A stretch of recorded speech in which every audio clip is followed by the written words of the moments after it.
वंदे मातरम। दर्शक मित्रों, आप देख रहे हैं स्टार न्यूज नेटवर्क और मैं सूरत में पेपर लीक का मुद्दा उठा अखिल भारतीय विद्यार्थी परिषद राष्ट्रीय कार्यकारिणी बैठक के बाद एबीपी पेपर लीक को लेकर प्रस्ताव पारित किया जाएगा। पेपर लीक रोकने के लिए प्रस्ताव पारित होगा। एबीपी की ओर से राष्ट्रीय कार्यकारिणी की बैठक खुलेगी। परीक्षा एजेंसियों के खिलाफ जांच की मांग की जाएगी। देश के अलग अलग राज्यों में राष्ट्रीय शिक्षा नीति के विरोध करने वाले छात्रों पर कार्रवाई होगी।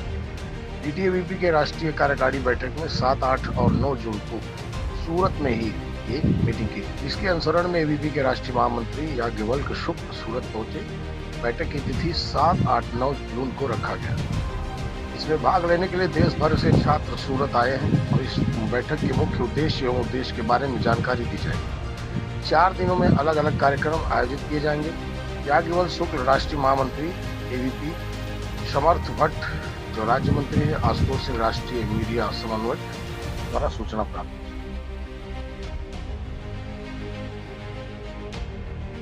7 जून से 9 जून के बीच में सूरत के अंदर में एबीवीपी राष्ट्रीय कार्यकारी परिषद बैठक आयोजित हो रही है। इस बैठक में आईटी बॉम्बे से लेकर के, जेएनयू कैंपस से लेकर के, अरुणाचल प्रदेश सेंट्रल यूनिवर्सिटी से लेकर गुजरात सेंट्रल यूनिवर्सिटी सहित देश भर के सभी विविध कैंपस के छात्र कार्यकर्ता, शिक्षक कार्यकर्ता इस बैठक के अंदर में सहभागी हो रहे हैं।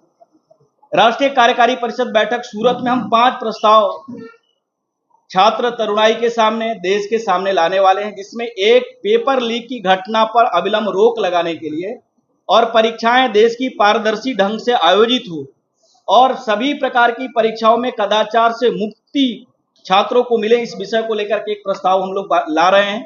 दूसरा प्रस्ताव, राष्ट्रीय शिक्षा नीति के क्रियान्वयन सुनिश्चित हो।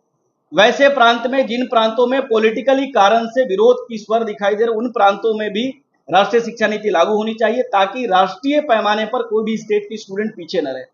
आधारभूत संरचना के विषय में हमने प्रस्ताव के बारे में कहा है, खास करके 2008 और 9 के बाद जो संस्थानें खुली हैं, चाहे आईटी हो, एनआईटी हो, एम्स हो, सभी प्रकार के संस्थानें जो घोषित हो, उनका कैंपस अविलंब तय सीमा के अंदर में बनना चाहिए।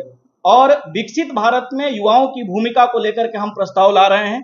साथ ही शायद जो अभी पुनर्निर्वाचित भारत की सरकार है, उस सरकार से युवा की क्या अपेक्षा है, भारत की क्या अपेक्षा है, ऐसे अपेक्षा को लेकर के 5 प्रस्ताव इस बैठक के अंदर में हम लाने वाले हैं।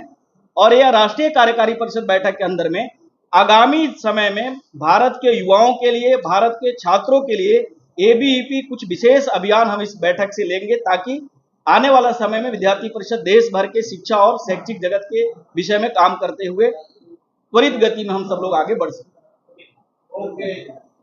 आगे की जानकारी के लिए बने रहे, देखते रहे स्टार न्यूज नेटवर्क। जय हिंद, जय भारत।